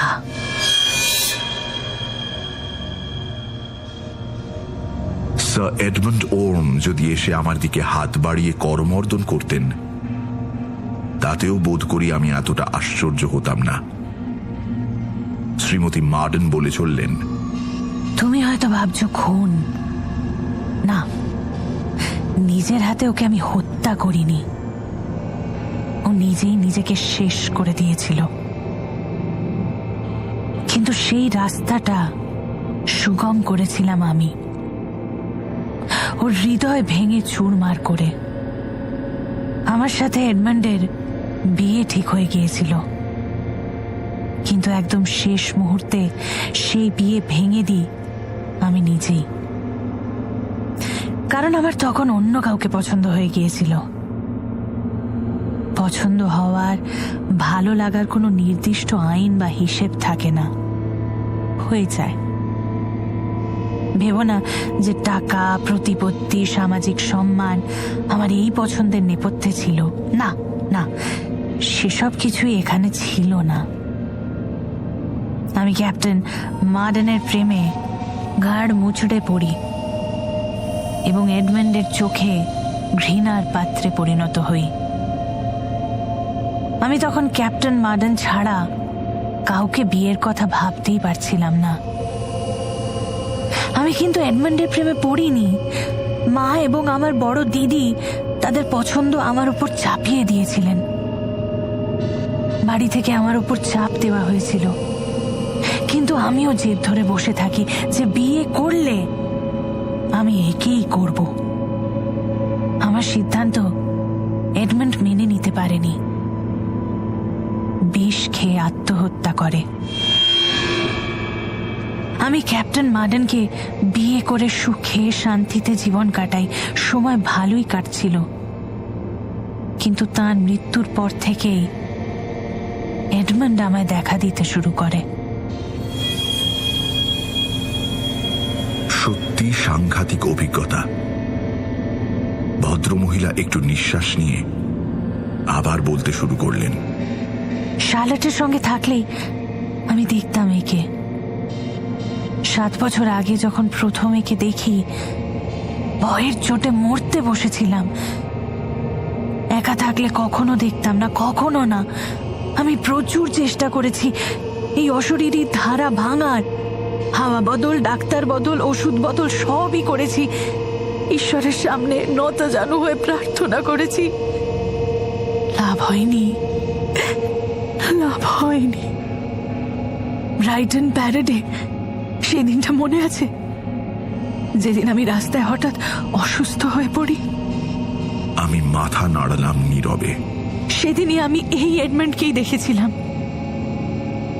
অনেকদিন পরে দেখেছিলাম, তাই ধাক্কাটা সামলাতে সময় নিয়েছিলাম। তুমি যেদিন শার্লটের সাথে কথা বলছিলে, আমি ঘরের মধ্যে দাঁড়িয়েছিলাম, সেদিন ওকেই দেখেছিলাম। এবার বুঝেছি, এরকম বহুদূরে আবির্ভাব অনেকেই দেখেছে। অনেকেই দেখেছে মানে? তুমি কখনো দেখেছো? না, তা নয়, অনেকে দেখেছে। আসলে এরকম কেস খুবই ইন্টারেস্টিং, কিনা? কেস? আমার জীবনের এমন ঘটনাকে তুমি কেসের আখ্যা দিচ্ছ? আমায় তুমি কেসের পর্যায়ে নিয়ে আসছো? না না না না, ভুল বুঝবেন না দয়া করে মিসেস মার্ডেন, আমি নিজের কথা বলছি। সে বিষয়ে তুমি সঠিক চয়েস। তোমার উপর বিশ্বাস করে আমি ভুল করিনি। তার জন্য আমি আপনার প্রতি খুবই কৃতজ্ঞ। কিন্তু আপনি তো অভিজ্ঞ মানুষ, জীবনে অনেক মানুষের সংস্পর্শে এসেছেন,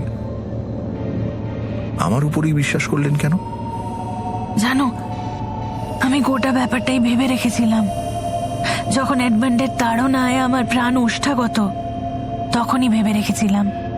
যদি আপনার মেয়ে সে কথা জানতে পারে? সেটাই তো আমার ভয়ের কারণ।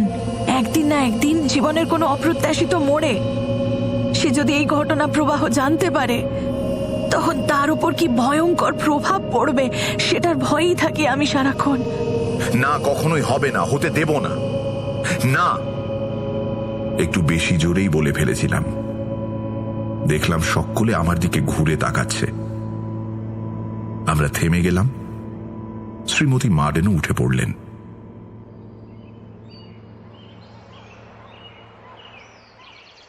পরদিন সকালে আমি স্থির করলাম যে ট্র্যান্টন থেকে বিদায় নেব। শার্লেট তার আগের দিনই আমায় বলে দিয়েছিল যে সে আমার অনুরাগপূর্ণ আহ্বানে সাড়া দেবে না। ভবিষ্যতে কি হবে জানি না, কিন্তু আপাতত সেরকম সম্ভাবনা নেই। নাকচ হয়ে যাওয়ার পরেও এখানে সেঁটে থাকার কোনো কারণ নেই। আমি শ্রীমতী মার্ডেনকে নিজের সিদ্ধান্ত জানালাম। তার মুখ দেখে একটু খারাপ লাগছিল। তিনি যেন ছলছল চোখে আমায় বলতে চাইছিলেন, এরকম দুঃসাধ্য বোঝা আমার ঘাড়ে চাপিয়ে তুমি চলে যাচ্ছ। আমি কথা দিয়ে এলাম যে আগামী 3 মাস আমি শার্লেটকে বিরক্ত করব না, কথাবার্তা কিছুই না। যাওয়ার দিন আমি শার্লেটকে অনুরোধ করলাম, শার্লেট, আমি আজ চলে যাচ্ছি। আপনার আদেশ অক্ষরে অক্ষরে পালন করছি, তবে আপনার কাছে আমার একান্ত অনুরোধ, আপনার সাথে এই শহরতলিতে 1 পাক হেঁটে আসতে চাই। একবার, অবশ্য আপনার ইচ্ছে হলে তবেই।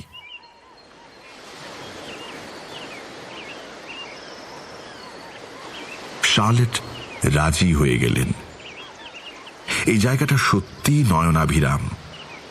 গ্রাম্য স্নিগ্ধতা মাখা চারপাশ, পরিষ্কার পরিচ্ছন্ন। একদম শেষ প্রান্তে দামাল সমুদ্র। আমি আর শার্লেট বাড়ির চারপাশে ঘুরছিলাম। জানলার পর্দার ফাঁক দিয়ে কয়েকজন বাঁকা চোখে দেখলেন। আমি জানি না তাঁরা আমার আর শার্লেটের ঠিক পাশে সমান সমান পদক্ষেপে হাঁটা স্বয়ং স্যার এডমন্ড ওর্মকে দেখতে পাচ্ছিলেন কিনা, মনে হয় না। তিনি হঠাৎ উদয় হয়েছিলেন এবং একটু তফাতে আমার পাশে পাশেই হাঁটছিলেন। শার্লেট তাকে দেখতে পায়নি। বুঝতেই পারলাম গতকাল রাতে শার্লেট তাকে নিশ্চয়ই দেখেনি। তিনি সূক্ষ্ম দেহেই সেখানে বিরাজ করছিলেন। এই অশরীরী কোন ধাতুতে গড়া? যদি সূক্ষ্ম দেহেই এসে থাকেন, তাহলে আমি তাকে দেখতে পাচ্ছি কি করে? যদিও তার সেই ভাবলেশহীন অভিব্যক্তির মধ্যে এমন কিছু রাজকীয় ছিল যে তাকে স্পর্শ করে দেখার মতো সাহস জোটাতে পারিনি আমি। কি করে বলবো? তার সবকিছুর মধ্যে এমন একটা নিয়মমাফিক ব্যাপার ছিল যা স্পর্ধা জাগতে দেয় না। স্পর্শ না করেও বুঝতে পারি যে এরকম কেউই আমার জীবন্ত মৃত পরিচিত ব্যক্তির তালিকায় ছিল না। আমার মনে হলো এই মৃত অথচ জীবন্ত ব্যক্তি আমার পাশেই রয়েছেন। শার্লেটের মা এর হৃদয় ভেঙেছিলেন, তাই হয়তো ইনি আমার পাশে রয়েছেন আর সেখানে থেকেই নিঃশব্দে সাবধান করে দিচ্ছেন, তুমি এর সঙ্গে তোমার মায়ের মতো কিছু করলে মায়ের মতো পরিণতি তোমার ভাগ্যে জুটবে। তখন সেও কাউকে না কাউকে দেখতে পাবে। তবে আমার মনে হলো আমায় আরেকটু জানতে পারলে শার্লেট আমার দিক থেকে মুখ ফিরিয়ে থাকতে পারবে না। আমি দেখলাম স্যার এডমন্ড ওর্ম আমাদের পাশে পাশে হাঁটছেন। একটা বাঁক নিয়েই দেখি তিনি আর আমার পাশে নেই। চমকটা কাটিয়ে উঠে আমি শার্লেটকে বললাম, আমি কথা দিয়েছি যে আগামী 3 মাস যোগাযোগ রাখবো না, কিন্তু আপনারা ব্রাইটন ফিরে এলে আপনাদের বাড়ি যেতে পারি কি? হ্যাঁ, তা পারেন, নিশ্চয়ই পারেন। শার্লেটের কথা শুনে কিছুটা আশ্বস্ত হলাম। আমি আমার কথা রেখেছিলাম। পরবর্তী 3 মাস কোনো যোগাযোগ রাখেনি। তার ফল পেলাম একদিন। একটা চিঠিতে মার্ডেনরা জানালেন যে তাঁরা ফিরে এসেছেন। একদিন তাঁদের বাড়ি যাওয়ার পর শার্লেট সহাস্যে আমায় বলেছিলেন, না, আপনিই সেরা, এবার আপনি আমার সাথে কথা বলতেই পারেন। তারপর থেকে আমি তাদের বাড়ি যেতাম প্রায়, কখনো নিজে থেকেই, কখনো আমন্ত্রণে। শার্লেট মাঝে মাঝে আমার দিকে ছুঁড়ে দিতেন টুকরো টুকরো রসিকতা। যেমন একদিন বললেন, আপনি নিজের খেয়াল না রাখলে আমিও কিন্তু আপনার কোনো খেয়াল রাখবো না। ট্রান্টন থেকে ফিরে আসার পর যেন স্যার এডমন্ড ওরমো বিদায় নিয়েছিলেন। সে কথা জানতে পেরে শ্রীমতী মার্ডেন আমায় বললেন, ভেবো না ছাড়া পেয়ে গিয়েছো। এই যে আমার কথাই ধরো, একসময় 6 মাস ওর দেখা পাইনি। তারপর একদিন ও এসেছিল, আচমকাই। তোমার এমনটা হতেই পারে। সেই ভৌতিক মানুষটির আগমন না হওয়ায় আমি যেন শার্লেটের থেকে মানসিকভাবে একটু দূরেই সরে গিয়েছিলাম। আমাদের সংযোগে আগের মতো সেই চৌম্বকীয় টান ছিল না। যাই হোক, আমার উপর শ্রীমতী মার্ডেনের ভরসা উত্তরোত্তর বাড়তে থাকে। মহিলাকে দেখে ভালো লাগছিল আমার, অনেকটা ভারহীন লাগছিল তাকে। তাকে যেন মুহূর্তে মুহূর্তে ঘাড় ঘুরিয়ে দেখতে হচ্ছিল না।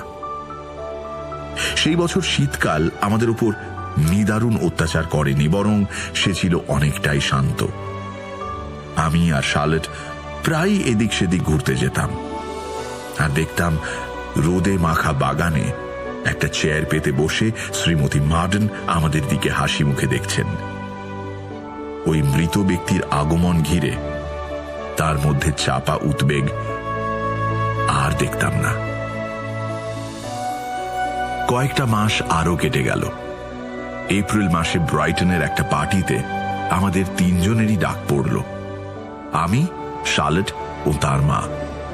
আমরা গেলাম একসাথেই।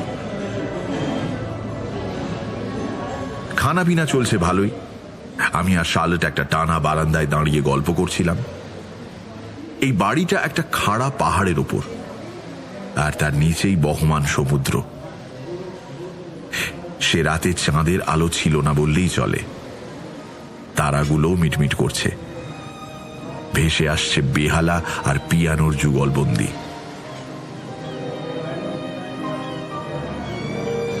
প্রণয়ের উপযোগী পরিবেশ। আমি আমতা আমতা করে বললাম, আচ্ছা শার্লেট, এখন কি আপনার আমায় একটু ভালো লাগছে? আপনি কি আমার প্রস্তাবটা আরেকবার ভেবে দেখবেন? জবাবের বদলে শার্লেট আমার কনুইয়ের কাজটা খামচে ধরে বলল, 1 মিনিট দেখুন তো, ওখানে কি কেউ দাঁড়িয়ে রয়েছে? আমি তার দৃষ্টিপথ ধরে দেখলাম লম্বা টানা বারান্দার এক প্রান্তে সত্যি কেউ একজন দাঁড়িয়ে। আমাদের পাশেই একটা খোলা জানলা দিয়ে আলো এসে পড়ায় এই জায়গাটা একটু আলোকিত হয়ে রয়েছে, কিন্তু অধিকাংশ জানলায় টাঙানো রয়েছে ভারী পর্দা। তাই বারান্দার সিংহভাগটায় অন্ধকার। আলো আঁধারির মাঝেই আমি দেখলাম লোকটা মাঝারি উচ্চতার, তার গায়ে একটা কোট আর শার্ট। দেখে মনে হবে এই পার্টিতে আসা এক অতিথি, কিন্তু আমার মনের মধ্যে পাক খেতে থাকা শঙ্কা জানিয়ে দিল এই লোকটা কোনো অতিথি নন। শার্লেটের হাবভাব দেখে মনে হলো সে রীতিমতো অস্বস্তি বোধ করছে। ওই অন্ধকারেও লোকটার তীক্ষ্ণ দৃষ্টি আমাদের উপর পাহাড় প্রমাণ চাপ তৈরি করল। শার্লেট কি একে চেনে? আগে কখনো দেখেছে? এসব 7-5 ভাবছি, এমন সময় শার্লেট অতি কষ্টে নিঃশ্বাস ছেড়ে ভেতরে চলে গেল। আবার আবারও মনের কথাটার দোরগোড়া থেকে ফিরে আসতে হলো আমায়। প্রথমে আমারও গা শিরশির করে উঠেছিল, পরে সেটা বিবর্তিত হয়ে বদলে গেল হতাশায়, আর সেখান থেকে এলো রাগ, ভয়ঙ্কর রাগ। আমি জোর কদমে ঘরের ভেতরে ঢুকলাম। যে মেয়েটাকে ভালোবাসি সে ভয় পেয়েছে, তার নিরাপত্তা সুনিশ্চিত করা আমার প্রথম কর্তব্য। আমি ঘরে ঢুকে দেখলাম শার্লেট কোথাও নেই। এদিকে স্যার এডমন্ড ওর্ম, যদি তিনি এসে থাকেন, বিদায় নিয়েছেন। এই ঘরে কেউ ছিল না। হঠাৎ পাশের ঘর থেকে একটা হুড়োহুড়ির শব্দ ভেসে এলো, একটা মহিলা কণ্ঠের চিৎকার। শার্লেটের গলার আওয়াজ কি? সে চিৎকার করে কাকে ডাকছে? এদিকে এসো, কেউ ওনাকে প্লিজ একটু তুলে ধরো। ব্যাপার কি? ঘরে ঢুকে দেখলাম সবার মুখ থমথমে, বাজনা থেমে গিয়েছে, খাবার দাবারের প্লেট ইতিউতি ছড়ানো, আর একজন মহিলা অজ্ঞান হয়ে পড়ে রয়েছেন।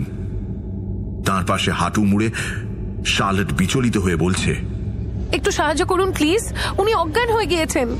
অজ্ঞান হয়ে যাওয়া মহিলাটি আর কেউ নন, শ্রীমতী মার্ডেন। সবাই ছুটোছুটি করতে শুরু করে দিল। কেউ ডাক্তার ডাকতে ছুটলো, তো কেউ গেল জল আনতে। মুখে জলের কয়েকটা ঝাপটা মারতেই তিনি জ্ঞান ফিরে পেলেন। একটু পরে ক্লান্ত গলায় বললেন, আমাদের জুড়ি গাড়ি নিচেই রয়েছে, আমায় একটু এগিয়ে দিন, আমরা বাড়ি চলে যাব। চারপাশে শ্রীমতী মার্ডেনের বেশ কয়েকজন আত্মীয় স্বজন ছিলেন। তাদের মধ্যে আগ বাড়িয়ে কিছু করতে যাওয়াটা ভালো দেখায় না। তারাই ধরাধরি করে তাকে গাড়ি অবধি পৌঁছে দিলেন। সহিস গাড়ি ছুটিয়ে দিল।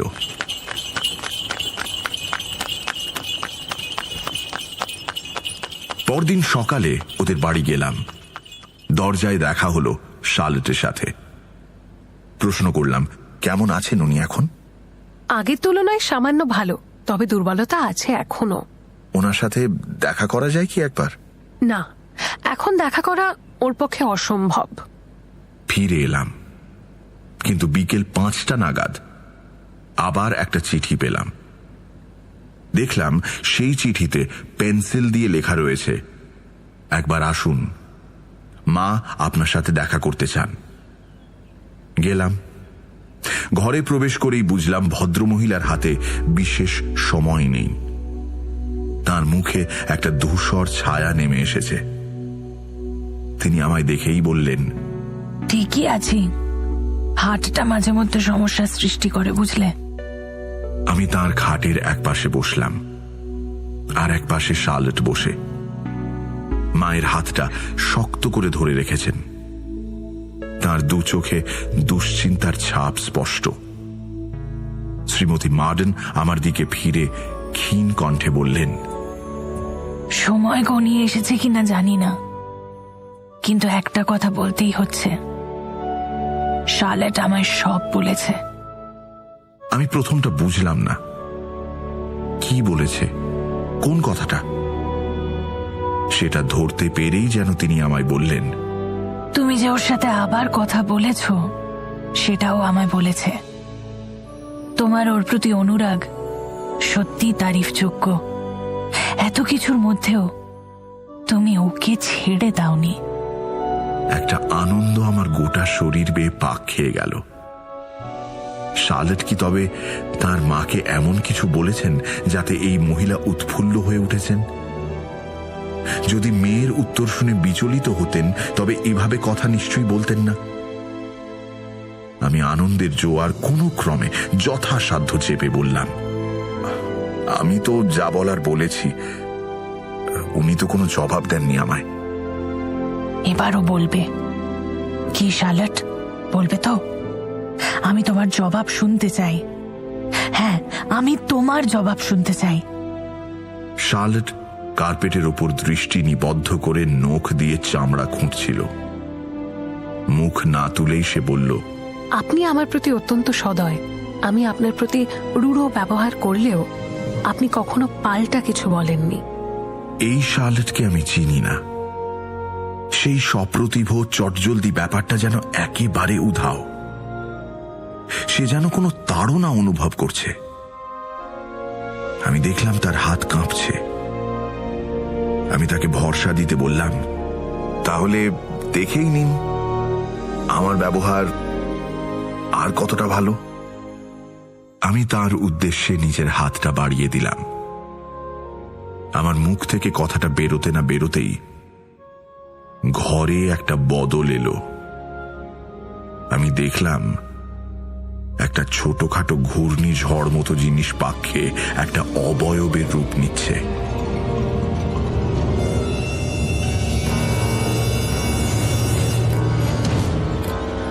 একটা মানুষের মতো অবয়ব। একে আমি চিনি বলেই মনে হচ্ছে।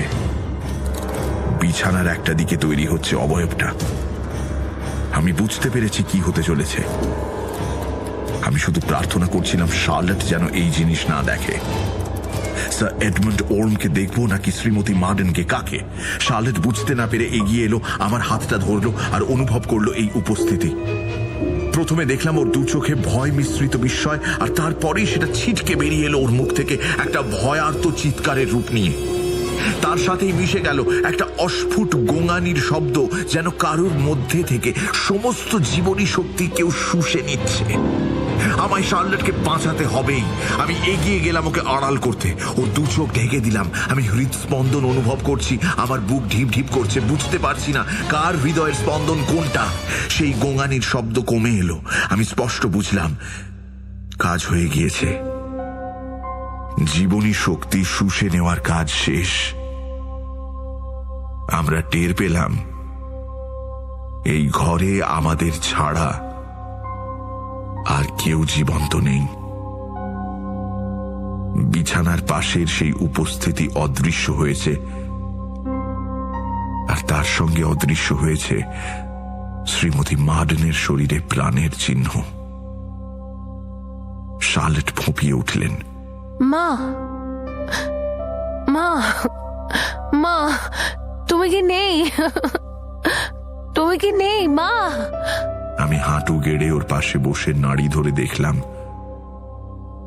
আমার আশঙ্কা সত্যি। বুঝলাম তিনি এক অভিশাপ নিয়ে ঘুরছিলেন। আজ শার্লটের মতিগতি দেখে অদৃষ্ট সিদ্ধান্ত নিল, আর নয়, এই শেষ। যে কাজটা তিনি করেছিলেন তার জন্য কম ভুগতে হয়নি। অদৃষ্ট পরোয়ানা দিয়েছিল, আর সেই কাজটা সম্পন্ন করলেন স্যার এডমন্ড ওর্ম। মেয়ে মায়ের সাপ ঘোচালো।